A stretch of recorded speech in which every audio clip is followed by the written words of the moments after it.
नमस्कार। आज हम एक कंपनी पर थोड़ी गहराई से नजर डालेंगे, लैटेज इंडस्ट्रीज लिमिटेड, या जिसे लैटेज भी कहते हैं। हमारे पास ना इसका एक स्टॉक विश्लेषण वेब पेज है। उसमें कुछ आंकड़े हैं, कुछ विश्लेषण भी। तो कोशिश करेंगे कि इस जानकारी को थोड़ा सरल भाषा में समझे कि चल क्या रहा है। तो सबसे पहले ये लैटिस इंडस्ट्रीज करती क्या है आखिर? हाँ, तो जहाँ तक जानकारी है, ये company submersible pumps, agricultural pumps, industrial pumps, मतलब पानी के पंप और इलेक्ट्रिक मोटर्स वगैरह बनाती है और उनका व्यापार करती है। अच्छा, पंप्स और मोटर्स, मोटा मोटा यही काम है इनका। जी।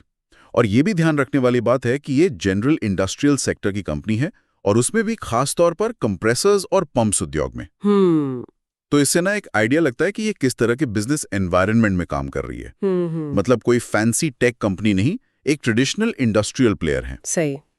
शायद इसमें स्थिरता ज्यादा हो, पर ग्रोथ शायद उतनी तेज ना हो सकता है। चलिए, अध्ययन ताज़ा आंकड़ों पर आते हैं। इस वेब पेज के हिसाब से 10 नवंबर 2025 दोपहर 3:15 के आसपास एनएसई पर लैटाइस इंडस्ट्रीज का शेयर था 26.83 रुपए पर। उस दिन इसमें कोई खास बदलाव नहीं था, सिर्फ 8 पैसे यानी 0.30% की गिरावट थी। और वॉल्यूम भी कोई बहुत ज्यादा नहीं, करीब 47,379। हाँ, 47,379 शेयर्स। मतलब उस दिन तो बाजार में शांति ही थी इस स्टॉक को लेकर। बिल्कुल। लेकिन एक चीज है जिसने मेरा ध्यान खींचा। क्या? वेब पेज कहता है कि ये शेयर अपने 52 हफ्ते के हाई से करीब 33.59% नीचे ट्रेड कर रहा था।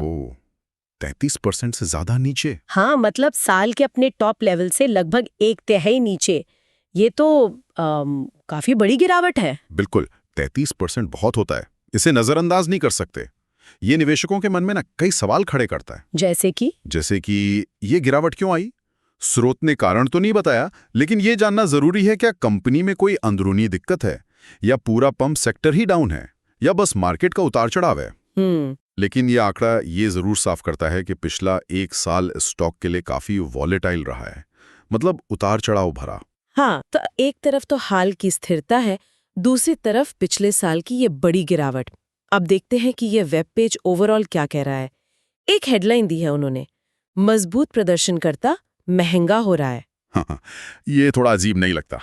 मतलब स्ट्रॉन्ग परफॉर्मर भी है और महंगा भी हो रहा है, ये कैसे? हाँ, ये सुनने में थोड़ा विरोधाभासी लगता है ना। लेकिन शेयर बाजार में ऐसा होता है। अच्छा। कंपनियां जब अच्छा करती हैं, फंडामेंटली स्ट्रांग होती हैं, तो निवेशक उनमें इंटरेस्ट दिखाते हैं। इससे डिमांड बढ़ती है, शेयर की कीमत ऊपर जाती है और वो महंगा लगने लगता है। स्रोत ने इसके लिए डीवीएम स्कोर इस्तेमाल किया है, ड्यूरेबिलिटी, वैल्यूएशन और मोमेंटम।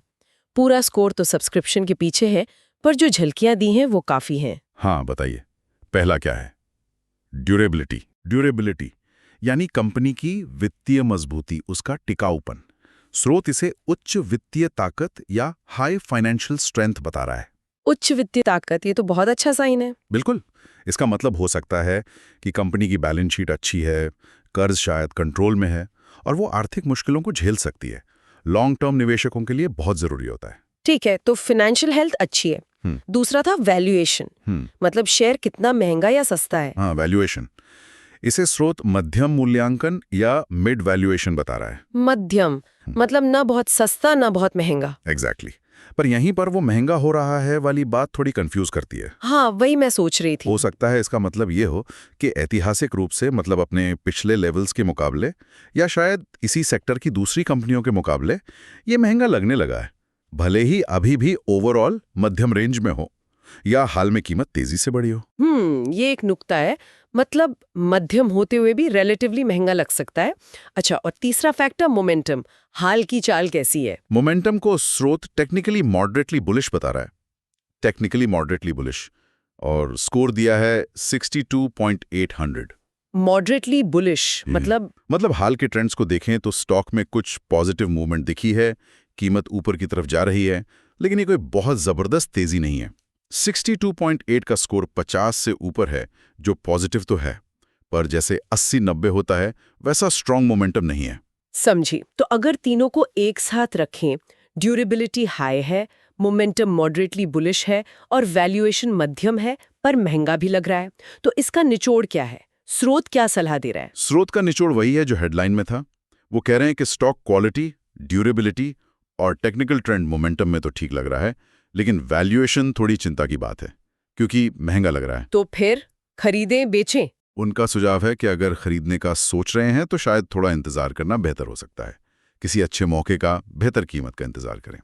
संक्षेप में, कंपनी अच्छी, हाल का ट्रेंड ठीक, पर एंट्री पॉइंट शायद अभी बेस्ट नहीं है। ये तो हुई अभी की बात, लेकिन निवेशक तो आगे का भी सोचते हैं। क्या एनालिस्ट्स कुछ कह रहे हैं स्टॉक के बारे में? कोई टारगेट प्राइस वगैरह? यहीं पर एक और इंटरेस्टिंग बात है।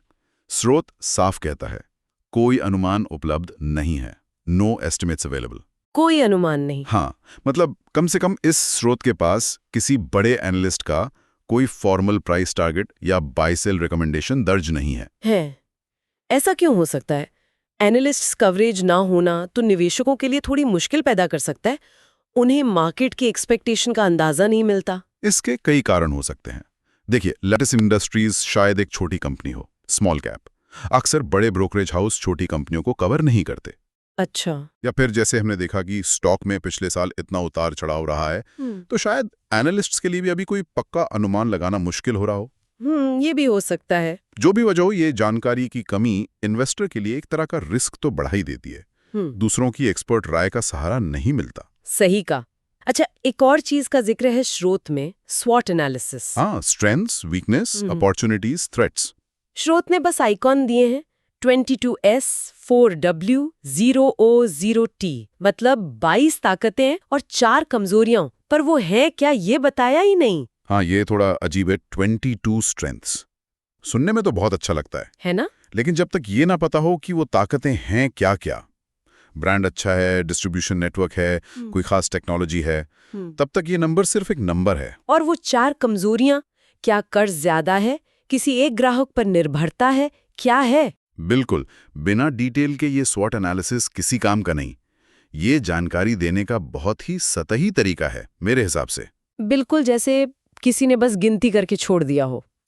खैर, एक चीज और है, इस वेब पेज पर एक वोटिंग पोल। अच्छा, पोल? हाँ, लोगों से पूछा है कि उन्हें क्या लगता है, शेयर खरीदें, बेचें या होल्ड करें। हाँ, एक ऑनलाइन पोल है, लेकिन यहाँ ना बहुत सावधान रहना चाहिए। क्यों? पहली बात, सिर्फ 80 लोगों ने वोट किया है। सिर्फ 80। ये बहुत ही छोटा सैंपल साइज है। हाँ, ये तो बहुत कम है। इतने कम वोटों से कोई मतलब निकालना ठीक नहीं। फिर भी अगर नतीजे देखें तो करीब 79%, 78.75% ने खरीदें, बाय कहा है। लगभग 11%, 11.25% ने बेचें, सेल, और 10% ने होल्ड के लिए वोट किया। 79% खरीदे, ये तो बहुत ही पॉजिटिव सेंटिमेंट दिखा रहा है, कम से कम इन 80 लोगों में। लेकिन जैसा आपने कहा, सिर्फ 80 वोट, क्या इस पे वजन देना चाहिए? मेरे ख्याल से तो बहुत कम। देखिए, ऑनलाइन पोल्स अक्सर बायस्ड होते हैं। हो सकता है वोट करने वाले वही लोग हों जिन्होंने पहले से स्टॉक ले रखा हो और चाहते हो कि कीमत बढ़े, या फिर किसी खास वेबसाइट या फोरम के मेंबर्स हों जहां इस स्टॉक की बहुत चर्चा हो। इसे पूरे बाजार की राय मानना तो बहुत मुश्किल है। ये बस उस वेब पेज पर आने वाले कुछ गिने चुने लोगों का मूड हो सकता है। तो चलिए, अब तक जो भी हमने देखा उसे एक साथ लाने की कोशिश करते हैं। एक कंपनी है लैटिस इंडस्ट्रीज, पंप और मोटर बनाती है, एक स्थापित इंडस्ट्रियल सेक्टर में है। जी। वीवीएम एनालिसिस कहता है कि वित्तीय बुनियाद उच्च यानी मजबूत है। हाल का टेक्निकल ट्रेंड मध्यम बुलिश है, मतलब कुछ पॉजिटिव मोमेंटम है। सही। लेकिन वैल्यूएशन मध्यम होते हुए भी महंगा लग रहा है। पिछले 1 साल में शेयर अपने हाई से 1/3 गिर चुका है। बड़े एनालिस्ट्स का कोई कवरेज या अनुमान नहीं है। स्वॉट एनालिसिस में नंबर्स तो हैं, पर डिटेल्स गायब हैं। और एक बहुत छोटा सा ऑनलाइन पोल है जिसमें ज्यादातर लोग खरीदें कह रहे हैं। हाँ, तो ये तो वाकई एक मिली जुली तस्वीर है। बिल्कुल सही। कुछ चीजें अच्छी हैं जैसे कंपनी की फाइनेंशियल हेल्थ, कुछ चिंताजनक हैं जैसे वैल्यूएशन और पिछले साल की गिरावट, और कुछ जगहों पर जानकारी ही अधूरी है।